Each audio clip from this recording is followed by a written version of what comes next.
Hi, I'm Maria Theoharis-Silvellasos, and this is So Organised Style podcast featuring sewers from the Sober 50 community. Grab a cuppa and relax with us. I remember we had like 100,000 readers on our first day. And it was like, this isn't a tiny segment of the market. No. This is like a huge percent of people who are sewing. And before 2010, roughly, blogging was getting big and so on. It was less Instagram. But you didn't see people with bigger bodies very frequently at all. Like it was actually really, really rare. That's Jenny Rushmore of Cashmerette Patterns. Jenny supports Sober 50 sewists, and today she talks about the steps that Cashmerette Patterns takes to increase representation in their business. Thanks for joining us on Sober 50 podcast on So Organised Style. Sober 50 intersects with all communities. We're a community that is so over ageism. The Sober 50 community is positively leading, being visible in the online sewing world. Hi. Good morning. How are you doing? Good, and you? Doing all right. Thank you so much for coming onto the podcast. I really appreciate your time. No problem. Has it been a busy year for you? Yes, it has been a very busy year, especially with the launch of my book. So on top of everything else in Cashmerette, I've also been writing a book, which is a huge amount of work. So yes. When you're writing a book, you've also got to make sure that you're still running the organization well, that your home life is still kicking along, all those sorts of things. Yeah, no, and now we have the club as well. I think we had to design 22 patterns for this year, and we're a team of 3 people, so it was a lot of work. That's huge. Luckily, we're very organized, so that helps. When you came to Australia, it was very evident that you are a very organised person and you've got a background of working in corporate areas before. Can you just touch on that a little bit? I'm not one of the people who learned to sew on their mother's knee, when they were 5. Yeah. I didn't know anyone who sewed their own clothes, I don't think. And I really just went in for a pretty standard kind of corporate marketing career. I did move outside the UK very quickly. I lived in different countries, eventually moved to America, to Boston, where I live now. I was always, working on branding and marketing and business development. And the long and short of it is that I learned to sew when I was 30 and became super obsessed with it. I mean, for many reasons, actually, but partly because I enjoyed the craft of it. I enjoyed the designing aspect, but the biggest one was that I could finally make clothes that fit me that I actually liked, because previously it was hard to find things that fit, especially my boobs, because I've just got enormous boobs. But even if I could find something to fit, it wasn't my style. It wasn't the fabric I wanted, or it wasn't the length I wanted, and so on. I think many of us have probably experienced this, but if your clothes don't kind of match your personality, it actually has a real impact on you. It's strange when you can't project who you are to the world through your clothes. So I learned to sew and everything changed pretty radically from there. The fact that you've got a background in marketing and you understand numbers, you're really helpful to Sober 50 when the research was put out and you picked up an anomaly, but you were really kind in picking up one of those anomalies in your numbers, and you really helped us out a lot. I think I am a very data-driven person, but I think more to the point for me is that representation is incredibly important for us at Cashmerette. I mean, fundamentally, I started Cashmerette because of the lack of representation of plus-size people and the lack of patterns for plus-size people. But very, very quickly, that broadened for us because as people get older, they're a bit more likely to be plus size. And we found very, very quickly that last time I checked, our average customer is 55 years old. And it's funny because I think there's an assumption that indie pattern companies are for young people, in inverted commas, whatever you think young is, and the big 4 is older. But actually, for us, that isn't the case at all. And I think that Cashmerette really appeals to lots and lots of people who are in the so over 50 demographic for all kinds of reasons. We have very kind of classic styles that look really, really good on curvy bodies and on more mature bodies. And so as a result, for a long time, we've been using more mature models. In this specific case, I kind of knew immediately because I'm very familiar with how many models we have who are older, who aren't white, or who are in any way representing the big diverse pool of sewists that we have. But I was really glad that you guys were able to update the numbers a little bit and put that out there. There was a lot of work behind the scenes to put the numbers together. And when you picked it up straight away, we rectified it pretty quickly as well. And when I was told, I thought, yeah, well, Jenny knows the numbers, and you do. So it was really great that you could help us out. No problem. You've talked about representation. Is that one of the outside pressures that you have for running your own pattern company? I wouldn't necessarily talk about outside pressures. I think that the original place that Cashmerette started was really my own need. So it was like me really personally, right? Like I care about what I look like. I like fashion. I can't find anything that fits me. And for me, it wasn't also just being plus size. It was also having like enormous boobs. If I had like average size boobs, maybe I don't even know what size I'd be, maybe like an 18. And there would maybe have been some sewing patterns that fit me. Yep. But because I'm an H cup, 0 fit me. And yet I know that there's like huge numbers of people who have big boobs like me. And so at the very, very beginning, I'd always been interested in entrepreneurship. My parents are entrepreneurs. My brother's an entrepreneur. My other brother's trying to be an entrepreneur right now.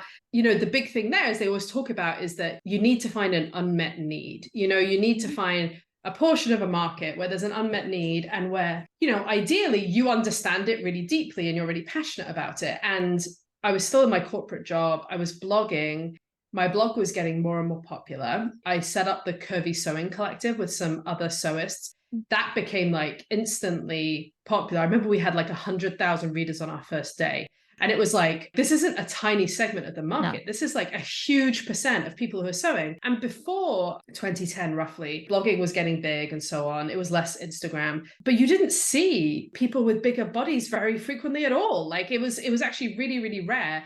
And so I think that my blog and the Curvy Sewing Collective, all of a sudden, like all these people came out and they were like, oh, me too. And so we were able, as the Curvy Sewing Collective, to have a place where we gathered together like all the info that we'd gained, the scraps from here and there, and bring them into one place. Like, here are the brands where you might fit, like here are adjustments that you can do and so on. And it was realizing how popular that was. And I was like, you know what? I actually think someone needs to like step into this market and do this. Now, the funny thing is, since then, we now have a very broad size range. So now we go from 0 to 32, but we still have the cup sizes from C to H because people of all sizes have big boobs. That's how we got to where we are now. These days, it's been great. You know, we have like a huge community all around the world of sewists who like love what we do. We now have like dozens and dozens and dozens of patterns. It's sort of a dream come true to like run a business where you enjoy what you're doing on a daily basis. You know that you're helping other people and, you know, you makes enough money to live on. You know, I'm so happy that back in 2015, I decided to take that jump. When you came to Australia, you ran workshops and those workshops were filled. You know, the Sydney class wasn't just people from Sydney. They flew in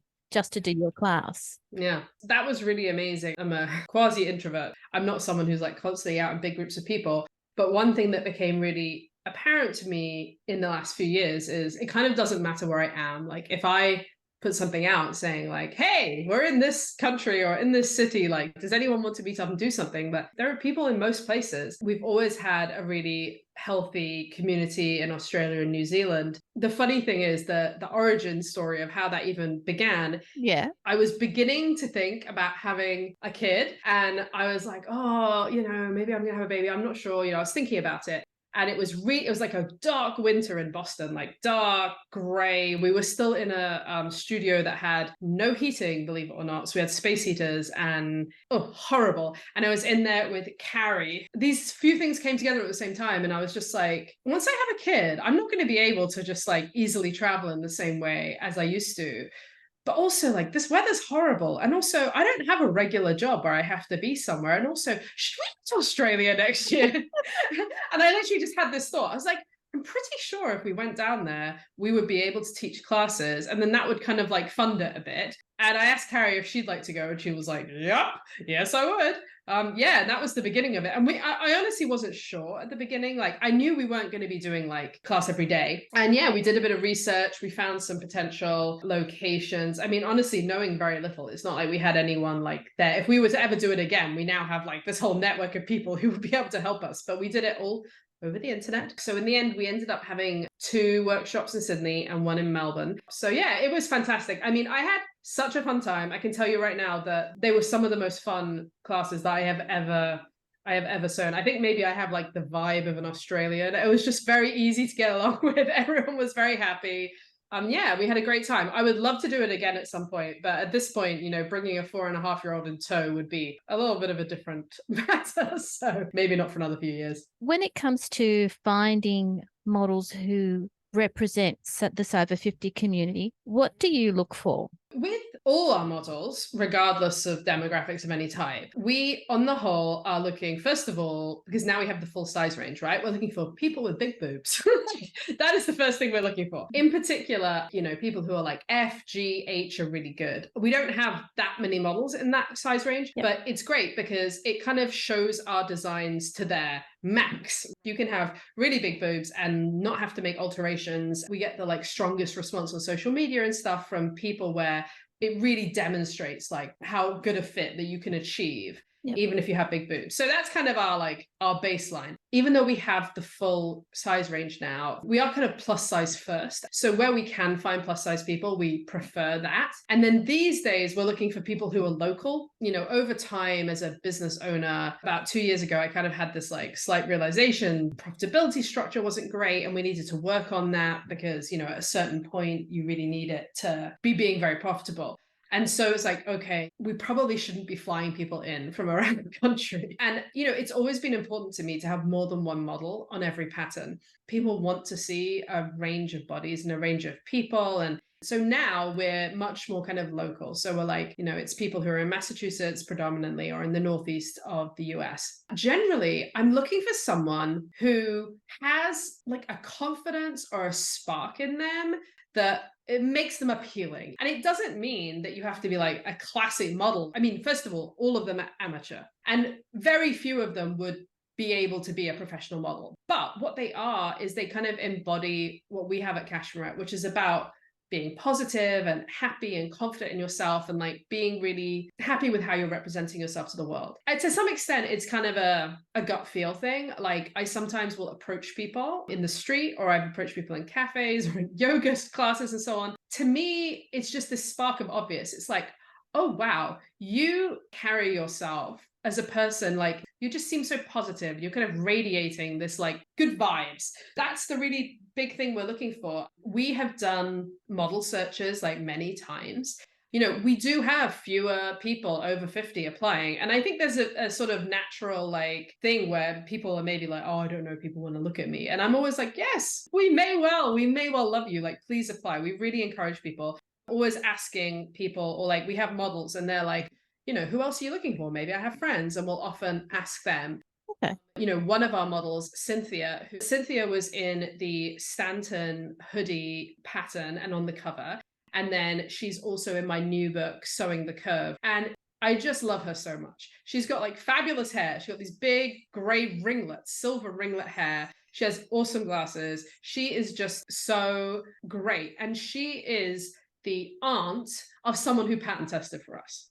And I don't think that she would necessarily have ever like picked up or thought to apply to model. Her niece was just like, my aunt is so like such a cool person. And she is fantastic at modeling. You do have to be confident enough that you can stand in front of a few people looking at you under professional lights with a camera at you and be able to get to a point of feeling relaxed. And to be honest, that's the biggest challenge for most non-professional models. It can feel very, very intimidating. And some people walk up there and immediately like they're so relaxed and they're happy and whatever. Some people take a little bit of warming up, and that's fine. You get a vibe from people sometimes that they're kind of just like living out loud, right? And like they're kind of proud and happy of who they are. Those people almost always are amazing models. Those are the factors we're looking for. But I will say, even if we're not doing a model search, oh my goodness. So if anyone's hearing this and they're like, oh, I meet those criteria, or I could meet those criteria, and I live in that area, email us.